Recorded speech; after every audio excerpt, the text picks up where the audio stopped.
Hello বন্ধুরা, good morning. Welcome back to my channel Tukun ব্লগে তোমার সবাইকে অনেক অনেক ভালোবাসা, অনেক অনেক স্বাগত জানিয়ে আজকে ব্লগটা স্টার্ট করছি। আশা করছি আজকে ব্লগটা তোমাদের ভালো লাগবে। নতুন বন্ধুরা প্লিজ সাবস্ক্রাইব করো, আমার চ্যানেলটার পাশে থেকেছো। আর পুরনো বন্ধু আমার পাশে তোমরা আছো অবশ্যই জানি। এখন বাজছে প্রায় 5:30। সমস্ত রান্না বান্না সব কমপ্লিট হয়ে গেছে। এবার সব নিজে নিজে টিফিনে ভরবো আর প্যাক করব। তো রান্নার মধ্যে কী কী তোমাদের দেখাচ্ছি, যারা একটু পরে দেখাচ্ছি। আর হাজব্যান্ড জাস্ট এই ঘুম থেকে উঠে বাথরুমে ঢুকেছে, আর ছেলে মেয়ে ঘুমাচ্ছে।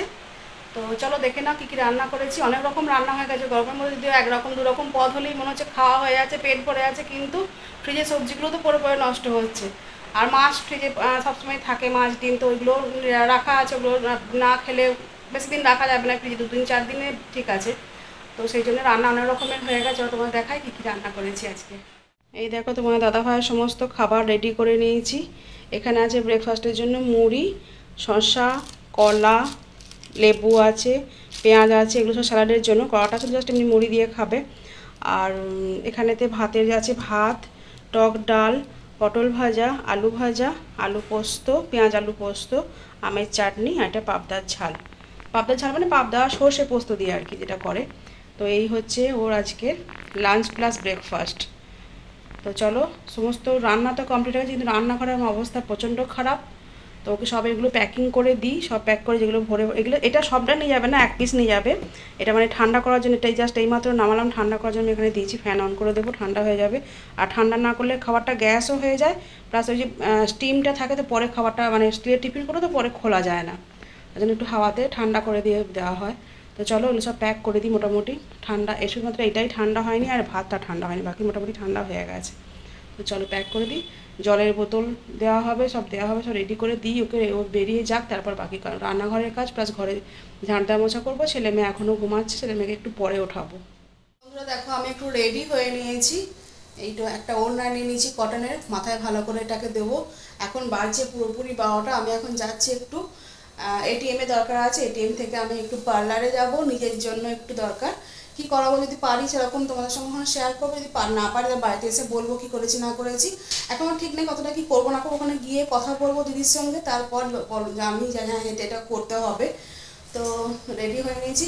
এমনিতেই গরম প্রচণ্ড, তারপরে কালো পরেই যাই না, আরও হয়তো কালো লাগবে।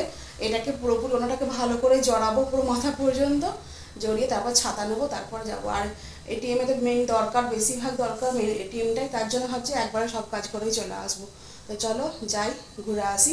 কতটা কি রোদ গরম লাগবে বুঝতে পারছি না, চলো। তো দেখো বন্ধুরা, আমি পার্লারে পৌঁছে গেছি। পার্লারে পৌঁছবার পর ফার্স্ট কাজ যদি থাকে হেয়ার ওয়াশ করে দেওয়া। তো ফার্স্টে আমার একটা দিদি হেয়ারটা ভালোভাবে ওয়াশ করে দেয়। যদি আমার ওয়াশ করাই ছিল, আজকে করিনি, আগে 2 দিন আগে আমি শ্যাম্পু করেছিলাম। তবুও ওদের যেটা কাজ ফার্স্ট স্টেপ এটাই থাকে যে ভালো করে হেয়ারটা ওয়াশ করে দেওয়া।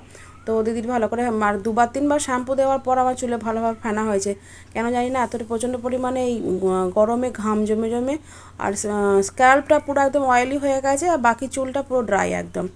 তো সেই জন্য অনেকক্ষণ ধরে শ্যাম্পু করে দিদিভাই বলছে, তোমার চুলে কত শ্যাম্পু লাগছে, কতদিন তুমি শ্যাম্পু করো? আমি 2-3 দিন পর পর আমি শ্যাম্পু করি, কিন্তু অয়েলি হেয়ারের জন্য, স্ক্যাল্পটা অয়েলির জন্য, পুরো হেয়ারটা অয়েলি নয় আমার, পুরো হেয়ারটা বলতে গেলে ড্রাই বলতে পারো। তার জন্য এই হেয়ার স্পাটা করানো। আমি আজকে এসে তোমাদেরকে বলা হয়নি, তোমাদের আজকে আমি এসেছি হেয়ার স্পা করাতে। অনেকদিন ধরেই করবো করছিলাম, কিন্তু করা হচ্ছিল না, প্রায় অনেক দিনই হয়ে গেছে করানো হয়নি।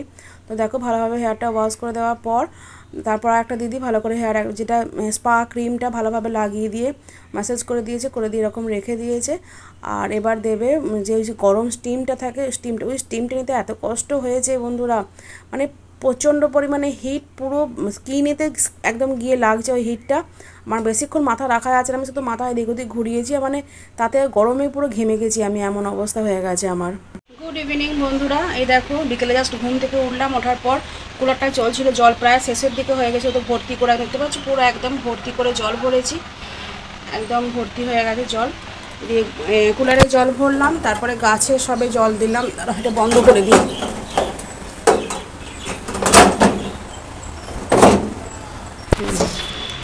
তো কুলারে জল ভরলাম, তারপর এখানে গাছগুলো সব একদম পুরো জল দিয়ে দিয়েছি। কারণ এটা আমাকে ওয়াকিং করে আসার পর করতেই হতো। ওয়াকিং করতে যাবো আমি একটু পরে, জাস্ট তার আগেই পুরো একদম গাছগুলো ভালোভাবে জল দিয়ে দিয়েছি। বাইরে রোদটা মোটামুটি পড়ে গেছে, সেরকম আর রোদ নাই বলে গাছে জলগুলো দিয়ে দিলাম। মানে ওয়াকিং করে আসার পর দিই প্রতিদিন, মানে তখন পুরো প্রায় অন্ধকার হয়ে যায়। তো আজকে ভাবলাম তাহলে ওয়াকিং করার আগেই দিয়ে যাই, কারণ রোদ যেহেতু নয় তো অসুবিধা কিছু হবে না। তো সব গাছই দেখো পুরোপুরি জল দিয়ে দিয়েছি একদম সুন্দরভাবে। তো চলো আর 5-10 মিনিটের পর আমি মেয়ের ম্যাম পড়াতে আসবে, মেয়ে পড়তে বসবে, ম্যামকে আমি একটু গ্লুকন ডি গুলে দিয়ে চলে যাব ওয়াকিংয়ে। চলো। আর এই গাছটা দেখো ডালিয়াটা, এটা গাছটা মানে যে ফুল দিয়েছিল না পার্পল কালারের ফুল হয়েছিল শীতকালে, দেখেছো তোমরা, সেই গাছটা পুরো একদম মরে গিয়েছিলো, আমি তুলে ফেলে দিয়েছিলাম, যে ডান্ডিটা ছিল তুলে ফেলে দিয়েছিলাম। তারপরে সে নিচে থেকে আবার নতুন একটা গাছ ডালিয়া গাছই বেরিয়েছে। তো হাজবেন্ড কিছু করো না, ওটা জল দাও, জল দিয়ে ওটাকে ভালোভাবে বড় করো, আবার সামনে বছর নিশ্চয়ই ফুল দেবে ওটা। তোমরা এখন ভাবছো যে আমি হেয়ার স্পা করে আসার পর তোমাদের কিছু রিভিউ দিইনি কেন। রিভিউ দেওয়ার মতো সেরকম কিছু নাই, কারণ হেয়ার স্পা আমি যেহেতু অনেকদিন পর করালাম, সেরকম আমার তো মনে হচ্ছে সেরকম কিছু আমি এফেক্ট বুঝতে পারিনি।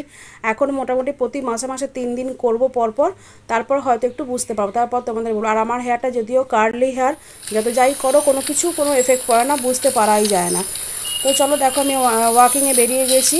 তো এটাই হচ্ছে আমাদের ব্যারাকপুর ক্যান্টনমেন্ট এরিয়া, মানে আর্মি এরিয়া আর কি। তো আর্মি এরিয়ার উপর এরকম ফুটপাথ করা আছে হাঁটার জন্য।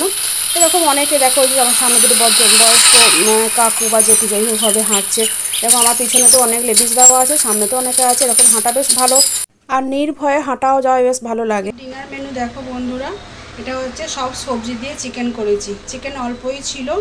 এখন এখানে দিয়েছি বিনস, গাজর, ক্যাপসিকাম, আলু আর চিকেন দিয়ে দেখো করেছি, মানে চিকেন স্টিউ টাইপের, কিন্তু এটা হলুদ দিয়েছি, চিকেন স্টিউটা হলুদ ছাড়া হয়, এটা আমি হলুদ দিয়ে করেছি। আর গোলমরিচ দিয়েছি, মানে কাঁচা লঙ্কা বা শুকনো লঙ্কা কিছু অ্যাড করিনি, এটা গোটা টমেটো দিয়েছি, রঙটা যেন সুন্দর এসছে, আর শুধু গোলমরিচের ঝালে হবে আর কি। আর রুটি করবো, এই যে আটা মাখা আছে, ডাব্বা বের করে নিয়েছি, রুটি করব। আর আমার দিনের বেলায় অল্প ভাত আছে, বাস এতেই হয়ে যাবে। তো বন্ধুরা ভিডিওটা আমি এখানেই শেষ করে দিচ্ছি, বেশি বড় করছি না, আর ভালো লাগছে না গরমে বড় করতে, প্রতিদিনই একই কথা তোমাদের বলি। তো চলো সবাই সুস্থ থেকো, ভালো থেকো, টাটা বাই বাই, আমার সঙ্গে থেকো, পাশে থেকো, tata bye bye, good night.